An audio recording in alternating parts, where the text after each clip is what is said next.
अगर मैं एक छोटा सा पॉइंट रखूं कि मेरे दादा आरएसएस में थे बहुत अपनी जवानी के दिन में, वो आरएसएस के प्रचारक थे।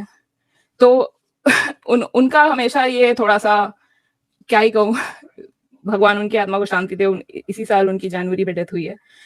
तो लेकिन उनका हमेशा थोड़ा सा एंटी मुस्लिम आप कह सकते हैं, या एंटी मुस्लिम भी नहीं, मैं प्रो हिंदुत्व ज्यादा बोलूंगी कि उनका प्रो हिंदुत्व थोड़ा माइंडसेट था। तो वो मुझे लगता था कि नहीं, ये तो इन्हें कुछ नहीं पता है, जो होता है ना जो जवानी के दिनों में, बचपन में, जो जब आप इनोसेंट होते हैं, जो आपको जिस तरफ भी आपको मतलब मैक्सिमम लोग ढकेल देते हैं, आप उसी तरफ चल पड़ते हैं। तो हमने कहा नहीं, मैं आपकी बात को गलत साबित करूंगी, ऐसा कुछ नहीं है, मदरसे पे हम डॉक्यूमेंट्री बनाएंगे और वहां जाकर के देखेंगे कि एक्चुअली क्या पढ़ाया जाता है। तो हमारी टीचर्स ने उस समय बोला कि हाँ हाँ जाकर के देखो कि ये ऐसा है, वो तो वहां तो बहुत अच्छा होता होगा, चलो जाकर के तुम लोग बनाओ डॉक्यूमेंट्री, हमें इजाजत मिल गई। तो हमने वहां गए, तो वहां पर तो अलग ही सीन दिखाई पड़ा। वहां पर साइंस टीचर की पोस्ट 7-8 महीनों से खाली थी, कोई साइंस टीचर कुछ नहीं। जो बच्चे जिनसे वहां हमारी बात हुई, वो काफी मतलब दुख हुआ ये सुन करके कि बहुत सारे बच्चे वहां पे गरीब घरों से थे। तो हमने एक आध से पूछा कि तुम गरीब, तुम्हारे भाई बहन फिर कहाँ हैं? तो एक ने मतलब, अब ऑब्वियसली ये मतलब सबके साथ ऐसा नहीं होता है, तो एक ने बताया कि मतलब कि उसके बाकी भाई बहन जो हैं वो उसके घर में ही अपने साथ में माँ बाप के साथ में रहते हैं, लेकिन उसको उन्होंने मदरसे भेज दिया है। वो कई बार लड़का वो भाग करके घर भी जाना चाहा, लेकिन उसको बार बार वापस मदरसे में भेज दिया जाता था। तो मुझे पहले तो ये लगा कि उन्होंने कैसे डिसाइड किया कि कौन बच्चा घर पे रहेगा और किसे मदरसे भेजा जाएगा। और इसके अलावा जो बड़े बच्चों का, जो मतलब बड़े बच्चे क्या, अडल्ट का जो मदरसा जो था, जिसमें अराउंड मतलब 17-18 साल के ऊपर के जो लड़के थे जो वहां थे, तो वहां पर भी मदरसे में कोई साइंस टीचर नहीं, सिर्फ वहां पर हम लोग एक दिन, जिस दिन हम शूट पर पहुंचे थे, तो वहां पर सिर्फ मतलब हमने वो भी आप ये कह सकते हैं कि थोड़ा मतलब टाइम का बायस हो सकता है कि हम जिस दिन गए उस दिन वहां पर ऐसे चीख चिल्लाते हुए सिर्फ कुरान पर डिबेट हो रहा था कि हमने तो 5 मिनट के बाद हम वहां से हट गए। मैंने कहा कि ये सब दिखाएंगे तो डॉक्यूमेंट्री में तो भैया तो क्या क्या मतलब जो चीज हम यहाँ खोजने आए थे वो तो मिला नहीं, लेकिन यहाँ तो कुछ और ही सीन दिख रहा है। लेकिन बाद में हमने फिर क्या ही करें, डॉक्यूमेंट्री तो बनानी थी, तो हमने जो कुछ भी जैसा अभी मतलब जिनकी हमने स्टोरी शूट करी और जिनका इंटरव्यू व्यू लिया, वो सब करके हमने डॉक्यूमेंट्री बनाई। तो टीचर से तो धमकी मिल गई कि आप ये कभी डॉक्यूमेंट्री कहीं दिखाएंगे तो हम आप पर लीगल एक्शन लेंगे, क्या बकवास बना दिया आपने। मैंने कहा कि अब मैम जो वहां दिखा हमने तो वही बनाया, हमने अपने से अपनी साइड से तो इसमें कुछ नहीं दिखाया है। खैर इस वजह से जो आपने मतलब आपकी कॉलेज की टीचर बोल रही है कि इसको नहीं रिलीज करना है? जी बिल्कुल। अच्छा, ऐसा? हाँ, उसने बोला कि ये आप कहीं किसी मतलब हमारे और भी जो बैचमेट्स थे उन्होंने अलग अलग इश्यूज पे डॉक्यूमेंट्री बनाई थी, किसी ने डांस पे, किसी मतलब डांस फॉर्म्स पे, किसी ने किस पे। तो उन लोगों पर ऐसा कोई वो नहीं था। उन्होंने अपनी मतलब जो ऐसे शॉर्ट फिल्म फेस्टिवल्स जो होते रहते हैं वगैरह, उन्होंने उसमें अपनी फिल्म्स भेजी और उनकी चली भी।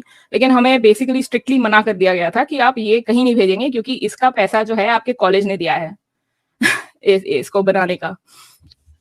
तो बेसिकली हमारी फिल्म पे बैन लग गया कि आप इसको कहीं नहीं दिखा सकते। अब एक्चुअली सैडली वो मेरे पास अब है भी नहीं, क्योंकि 12-15 साल हो चुके हैं अब इस बात को। तो उस समय तो सीडी पे ही आती थी फिल्में, वो सीडी इधर उधर कहीं हो गई। तो खैर इसके बाद भी मतलब इतना इस्लाम से मेरा जो क्या बोलूं, मतलब एफिकेसी जो थी वो खत्म नहीं हुई मेरी। तो मतलब एक बार तो घर पे ये डिबेट भी हो गया था मेरे दादाजी से कि कि मतलब वो कह रहे थे कि मतलब ऐसे कि हिंदू खतरे में है। उन्होंने कहा आप ये क्या ओवर रिएक्शन दे रहे हैं, आपको नहीं पता, ये ऐसा कुछ भी नहीं है। मतलब उस समय आई थिंक हम लोग जेएनयू तो नहीं, हम लोग जामिया जाते थे, वहां पर हमने कॉलेज का ड्रामा ट्रूप ज्वाइन किया था। तो वहां से मेरे बहुत सारे मुस्लिम फ्रेंड्स बन गए थे, और वो मतलब सारे मेल्स। तो एक्चुअली उन लोगों ने भी ना छुपा करके ऐसे तबलीग करनी चालू करी। वो सब ये सब हमें कहाँ पता था तब। अभी तो जब आपकी स्ट्रीम जब देखनी चालू करी तो हाँ फिर दिमाग के थोड़े पर्दे खुले कि ये सब ऐसे बोलते थे कि मतलब हिजाब इसलिए पहना जाता है क्योंकि ये एक्चुअल कोर्ट में आपको बता रही हूँ, एक बंदे ने मुझे बोला था कि जो हिजाब में जो औरत जो जा रही होती है उसे कोई छेड़ता नहीं है, क्योंकि कोट एंड कोट क्या पता इसमें बहन हो मेरी अंदर। हा हा हा। उस समय तो देख करके लगा कि यार ये अजीबो-गरीब सा थोड़ा है कि अगर आपकी बहन हो उसमें अंदर, आप इसीलिए उसे बस नहीं छेड़ेंगे। फिर उसके अलावा ये बोला कि इस्लाम में ऑलरेडी बताया हुआ है कि 1400 साल पहले बता दिया गया था कि जो हमारा चाँद जो है वो 2 टुकड़ों में है और वो जुड़ा हुआ है। तो तो इस तरीके की बातें ये सब ये बोलते रहते हैं कि इस्लाम, ये साइंस को अब पता चल रहा है, इस्लाम में तो बहुत पहले कह दिया गया था। तो एक्चुअल में मैं आपको बताऊँ तो मतलब ज़िद में मैंने भी एक्चुअली कलमा पढ़ ही दिया है। अब तो मतलब सोच कर लगता है क्या मतलब दिमाग क्या था उस समय। फिर इसके बाद थोड़ा मतलब जब मैं कॉलेज से बाहर हुई तो मैंने एक डॉक्यूमेंट्री फ़िल्म प्रोडक्शन हाउस में मैंने काम चालू किया। ये लोग डॉक्यूमेंट्री फ़िल्म्स बनाते हैं और मतलब बनाते क्या, प्रोड्यूस करते हैं। इनके यहाँ पर बहुत बड़े-बड़े, इंडिया के बहुत बड़े-बड़े डॉक्यूमेंट्री फ़िल्म मेकर्स आते थे। तब लव जिहाद की जैसे बातें आज लोग थोड़ा खुलकर बोल रहे हैं, ये टर्म मैंने 2010 में ही सुन लिया था कि ऐसा कुछ है।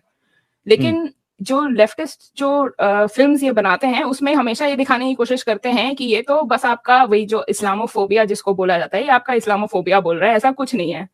और अगर मैं आपको सच बताऊँ तो ऐसे डॉक्यूमेंट्री फ़िल्म मेकर्स जो कि एक्चुअल कंसर्न्स जो बाकी सोसाइटी की है इस्लाम को लेकर, उसको अगर झुठलाना अगर ये फ़िल्म मेकर्स चाहते हैं, तो इनको बहुत आसानी से फंडिंग मिलती है, बहुत आसानी से। तो इसमें वही मीडिया और लेफ्टिज़्म और ये इस्लामिज़्म का जो मेल जो हो गया है, जो कि आज वेस्टर्न वर्ल्ड काफ़ी रिकॉग्नाइज़ कर रहा है एटलीस्ट सैडली, मतलब वेस्टर्न वर्ल्ड में भी सिर्फ़ जो एक्सट्रीम राइट विंग है, वो, लेकिन नॉर्मल इंसान को अभी भी ऐसा लग रहा है कि नहीं, ऐसा नहीं है, कि बाकी सब ठीक है, ये बस बढ़ा-चढ़ा कर दिखाया जा रहा है। लेकिन आई थिंक जब मतलब इसीलिए मैं एक थोड़ा-सा सजेशन देना चाहूँगी कि आप लोग अपनी स्ट्रीम्स जो करते हैं, स्ट्रीम्स तो नहीं, वही जो मेरे से पहले एक लेडी ने आपको सुझाव दिया था कि एक मतलब वही 1 डेढ़ घंटे की अगर बस आप लोग आपस में आप और एडम सर बात करें और उसमें अगर आप लोग जी, पॉडकास्ट करें और उसमें अ, अब मैं, क्योंकि अब मैं बहुत टाइम से, 1 सेकंड, सब्स बेसिकली उसमें जो होते हैं वो डालें अगर अलग-अलग लैंग्वेजेज़ में, क्योंकि मैं जर्मनी में रहती हूँ, तो यहाँ पर उतना यहाँ पर भी है एक्स मुस्लिम मूवमेंट, लेकिन 1 ही 2 हैं जर्मन में चैनल्स। तो मैं मेरा ये सुझाव था कि अगर आप लोग अलग-अलग सबटाइटल्स के साथ में अगर आप अपने वीडियोज़ अगर रखते, तो आई थिंक और लोगों तक भी बात पहुँचती। चलिए, तो हम इस पे ज़रूर कोशिश करेंगे। जी, मैं एंड में बस यही कहना चाहूँगी कि आप लोग मीडिया को उतना वेटेज ना दें, क्योंकि मीडिया भी अपना प्रोपेगेंडा बहुत चला रहा है। अब ये बात लोग धीरे-धीरे समझ रहे हैं। लेकिन क्योंकि मैं जर्नलिज़्म में थी कुछ टाइम तक, तो मुझे ये बात बहुत पहले ही समझ आ गई थी कि गवर्नमेंट फंडेड डॉक्यूमेंट्रीज़ भी जो होती हैं, वो भी प्रोपेगेंडा हो सकती हैं। जैसे कि जर्मनी में फॉर एग्ज़ाम्पल जो बनाया था ट्रायम्फ ऑफ द विल, वो भी एक डॉक्यूमेंट्री थी हिटलर के बारे में। और उसको अगर आप देखेंगे तो आपको ऐसा लगेगा कि जो हिटलर बोल रहा है सच बोल रहा है। मतलब वो इतनी पावरफुल डॉक्यूमेंट्री थी। ये मैं चाहूँगी कि लोग देखें और समझें कि प्रोपेगेंडा एक्चुअली किस तरह किया जाता है मीडिया के द्वारा। तो आप अपनी रिसर्च करें, अपने रिलिजन में पक्के रहें और अपनी इंसानियत को मरने मत दें। मेरा बस यही कहना है, बस मैं इतना ही कहूँगी।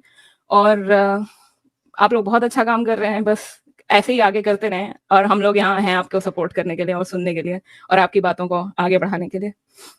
Thank you so very much actually being human ji. और आपने जो बातें कही, जाहिर सी बात है कि कई सारे लोगों की आंखें खुलेंगी कि कॉलेजेस में और बाकी जगह पे किस तरीके से एक प्रोपेगेंडा के तौर पे गलत चीजों को भी छुपाया जाता है। जी, गलत चीज़ें छुपाई जाती हैं, सॉरी, गलत चीज़ें छुपाई जाती हैं और गलत चीज़ों को और बढ़ावा दिया जाता है कि उनको थोड़ा शुगर कोटिंग जिसे हम कहते हैं, वो करके दिखाया जाता है। राइट, बिल्कुल। बहुत शुक्रिया, अपना ख्याल रखिएगा and thank you so very much for joining. Thank you Sahil sir. Thank you so very much. Abhishree कह रहे हैं I never trusted media since 2007। Thank you so very much Abhishree. X मुस्लिम कमाल भाई, thank you so very much for a contribution. कह रहे हैं मेरा colleague Andrew Tate का बड़ा फैन है। He was recently interested in converting to Islam but I stopped him after showing him some verses. Andrew Tate converted to Islam because he is a misogynist. Thank you so very much Kamal भाई, और अच्छा कि आपने एक को इस जंजाल में फंसने से बचा लिया। cannot think of on earth कह रहे हैं Quran 33:59 why didn't Allah forbid men, क्योंकि ये मर्दों का बनाया हुआ है ना हर चीज, इस वजह से। Life long fitness, thank you so very much. Aditya Singh कह रहे don't let any girl mention college name details. Exactly, थोड़ा कुछ इशू हो सकता है, लेकिन उन्होंने ईयर नहीं बताया है and she is not in India, तो she is safe. Rajesh Singh भाई नमस्ते कह रहे हैं, नमस्ते आपको भी, thank you so very much. CA भाई कह रहे लव जिहाद कर रहा है, ब्लॉक मारो उसको। निमेश भट्ट भाई कह रहे एई मीजी की बात पर एक शॉट बनाए साहिल भाई। ओके, बन जाएंगे। गौतम वर्मा कह रहे यस, ये आसमानी नहीं जिस्मानी किताब है। अरे ये मस्त डायलॉग था यार, आसमानी नहीं जिस्मानी किताब है। इंडियन भाई कह रहे इस प्यार को मैं क्या नाम दूं, कोई नाम ना दे। रैपिड फायर कह रहे एनी नेम सुन के फ्लावर समझा क्या, फायर है ये, thank you so very much.